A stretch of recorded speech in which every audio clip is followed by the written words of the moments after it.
Hello everyone, it's Pam from GlamJunkJournals. I hope you guys are all doing well today.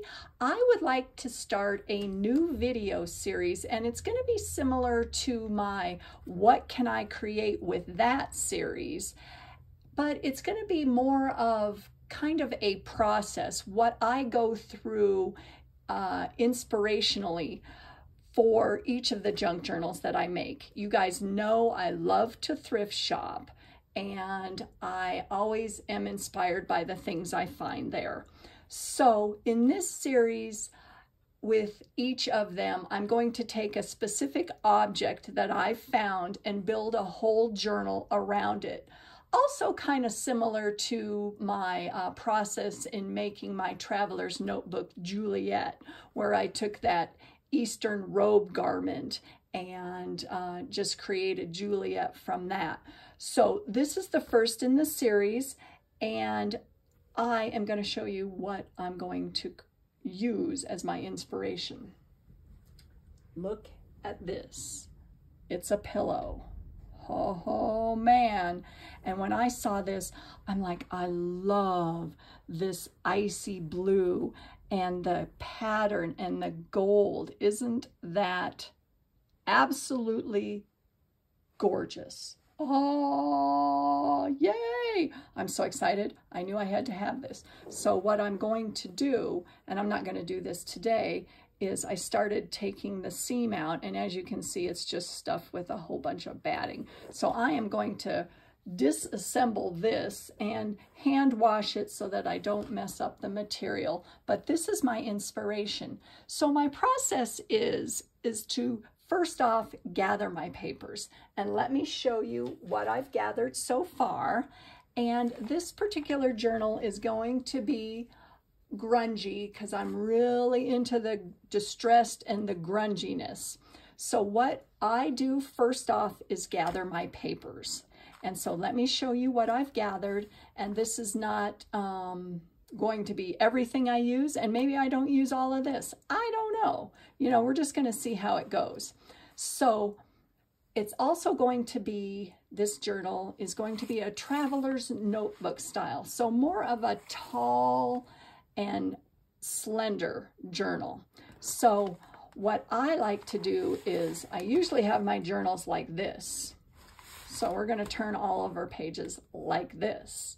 And so what I've done is I've gathered some of my coffee dyed paper and some watercolor paper. This is a piece of graph paper, some regular cardstock that this is just, excuse me, just as a regular piece of copy paper that I coffee dyed and then printed this gorgeous image on the other side. That is from the Graphics Fairy. You know, some plain paper, vintage ledger paper. Here's another image that I printed onto the paper from the Graphics Fairy. And just, I printed some of the images that I thought would go with this whole gorgeous color scheme that I got going on. This is from an Etsy shop, CaseyMichelleArt. She's a friend of mine. Isn't that gorgeous? This map of France, and it's got the little blues in it. So obviously I'm playing up with the blues and the gold, and I'm trying to stick to that particular theme without going way off on my colors. So I've got some wallpaper, some more prints, and look at this wallpaper. Oh man, love that. And then just some writing pages and that kind of thing. And these have all been coffee dyed and watercolored, and I don't know if you can see it on here. There, maybe this side better. Sprayed with some Lindy's Glitz spray in gold, because there again, I'm playing up the gold. So I figured today, in this particular video, I'm going to show you how I assemble my pages for my grungy journals. So I'm going to move this beautiful thing out of the way a little bit. I just love it. I'm staring at it here. And so like I said, I am focusing on more of a vertical journal rather than what I deem horizontal. And the thing that I feel makes something grungy, besides all the distressing and the torn edges and that kind of thing, is the way you fold it.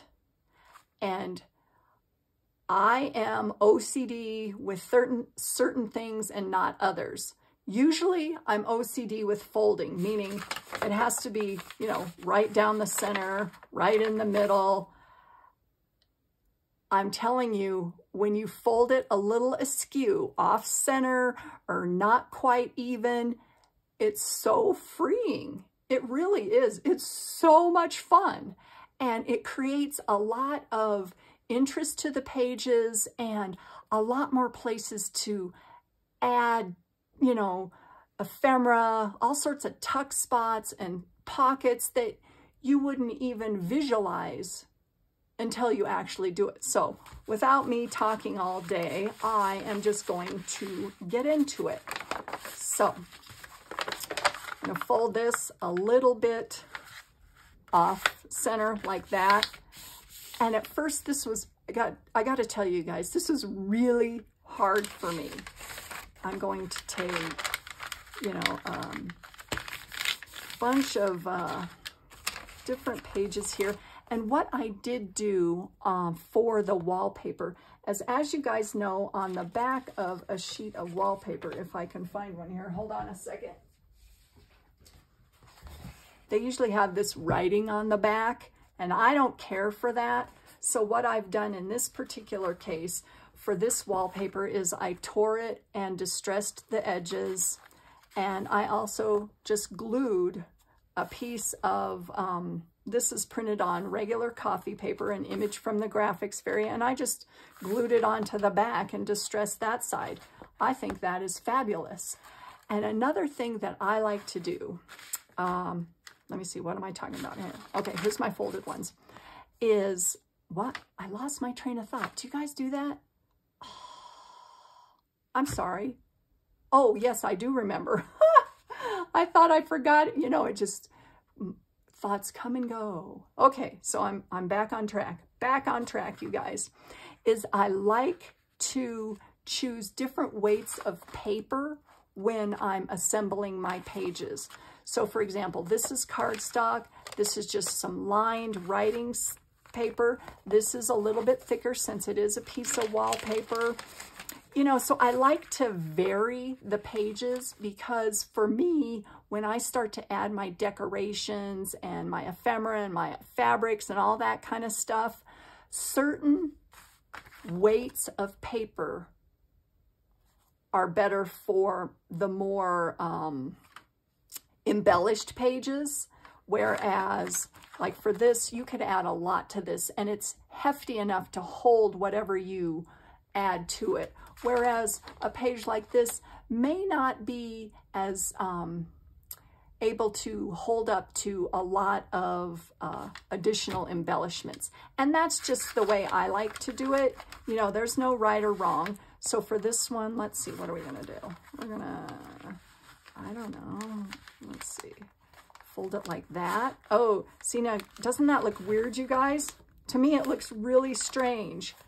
But no, I think I'm going this way. I think I'm going to do that. And let me get my little bone folder out here. Just get a crease going here. So we're going to do that. And then another thing too, even though we're going with a vertical journal, make some of them horizontal. Oh no, let's do that. And we're going to fold this kind of into thirds. Now, what I tend to do is still think of where the seam is, where it's going to be going into your spine. So you've got that. And these are all going every which way. Let me move those out of the way a little bit. And this one, since it does have lines on it, I will fold this one. Oh, look at that. Can you guys see that? I love that glitz spray. Now, maybe this one I won't fold as much off, you know, off center and sideways as some of the others, but I'm going to fold it back on itself. And then maybe even this side.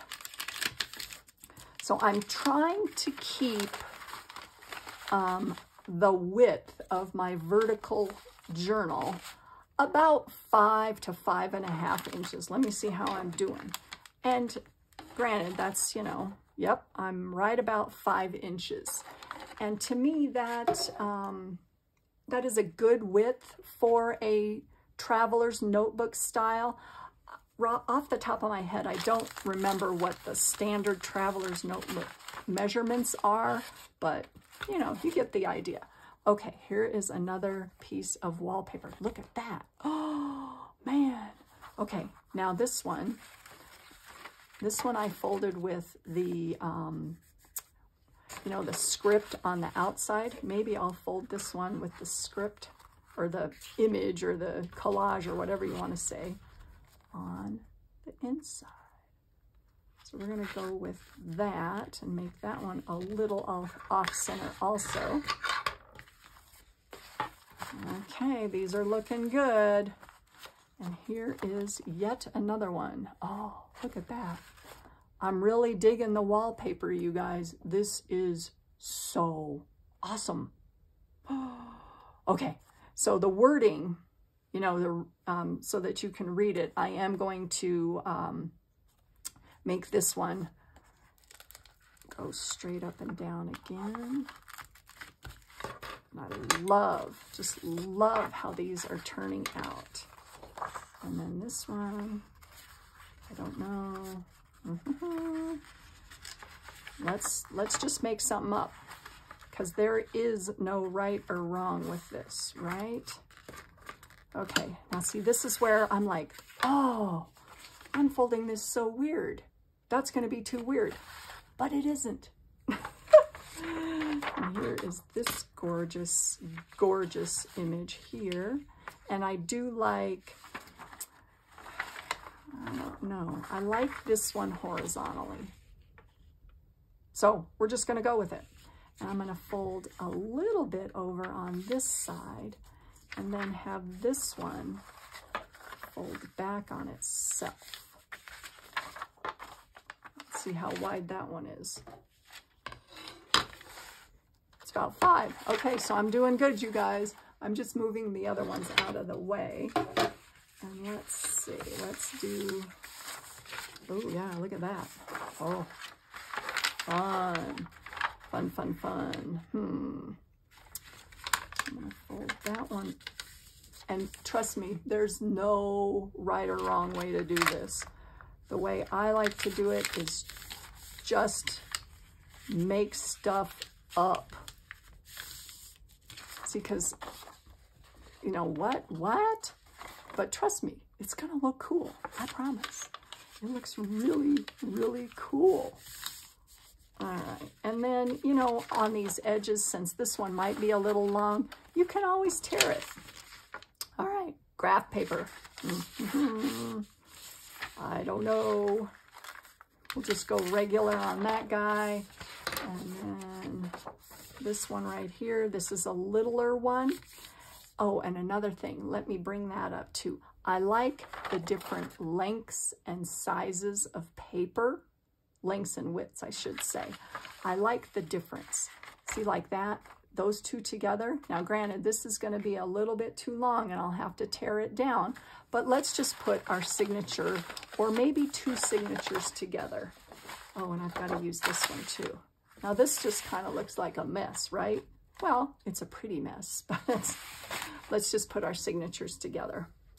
All right. Oh, I love this. I just think that is so stinking pretty. Oh, wow. How am I going to fold that? I don't know.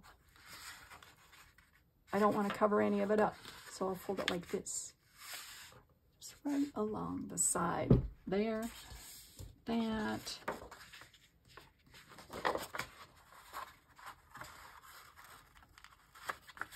And then like that.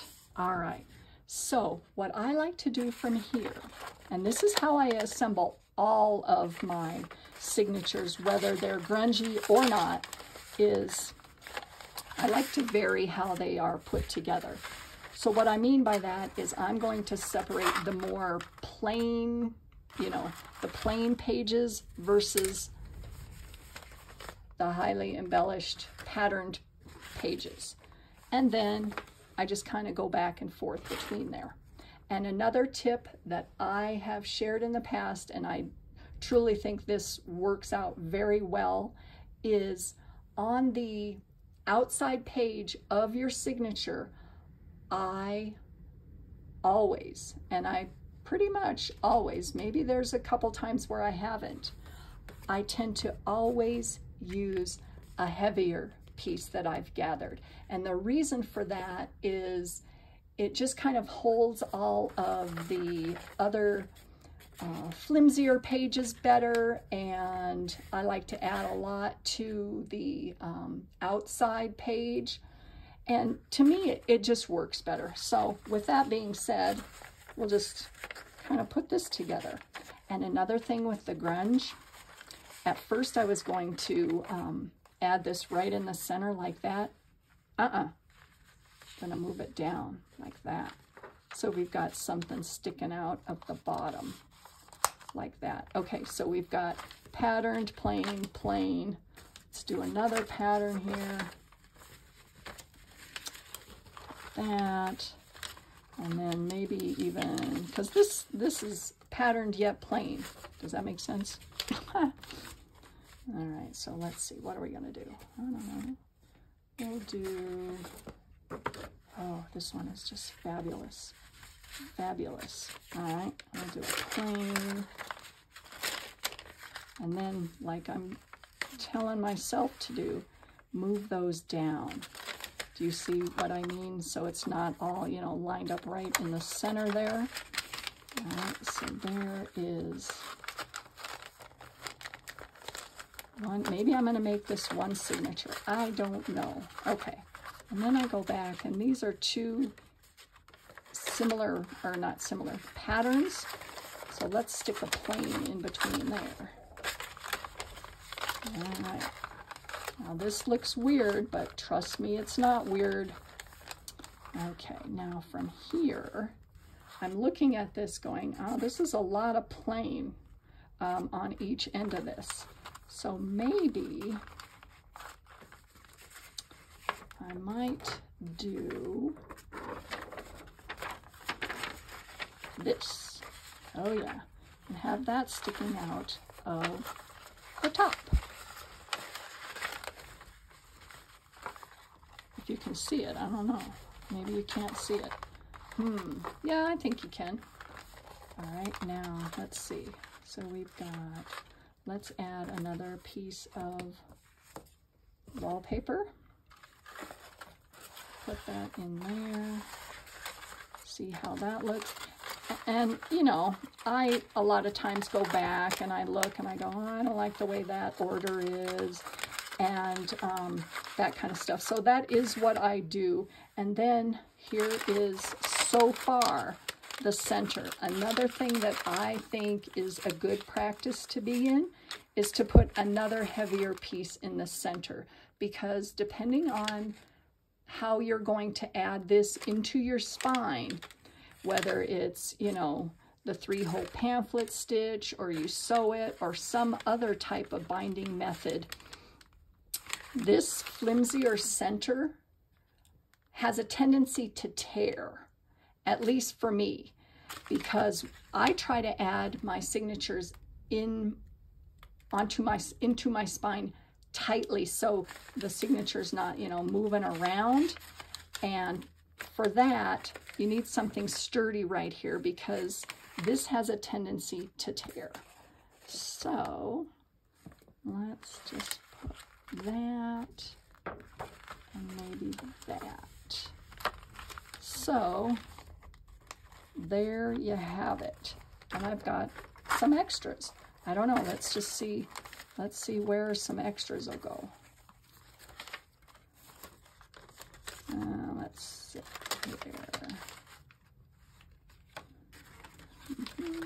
I think I can put one there. With that being said, I'm adding something towards the center, but as long as you have some sort of, now wait, I'm going to switch this around. that in the center, and this on the exterior there. So that, therefore, I still have, you know, that sturdier piece of paper in the center. And then I have an extra. Do I need an extra? Maybe. Let's see. I don't know. This is looking pretty dang cool. And then just like that. I don't know. I'm flipping through it going, this looks pretty dang good.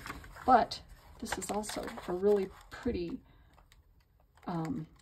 coffee dyed, sprayed, and watercolored page. So, all right, we got to put that in there. Okay, fine. All right. So there you have it. There is the first, and actually probably the only signature, because I feel that traveler's notebook style journals aren't as chunky. They can be. There's, you know, there's no right or wrong way to do these. But by the time I add all of my goodies and all of the ephemera and my fabrics and that kind of stuff, it's going to be thick. Trust me on that. So with that being said, what I'm going to do is probably tear off some of these edges a little bit, you know, like this one down here. To me, that's a little straight. So I'm gonna go ahead and do that. And I will do that and then come back for the next in my series. And I'm not sure what that's gonna be. I'm gonna let my creativity take it wherever it goes. And we're going to do something else with this signature, which is the beginning of our next journal. Look at that. Oh man. So thank you for watching. I appreciate every single one of you. I just can't say that enough. This is just so much fun for me, and it's my passion, and I love everything about this. So have a wonderful day, everyone, and I'll see you next time when I continue on with my series from inspiration to junk journal. So have a wonderful day. Bye.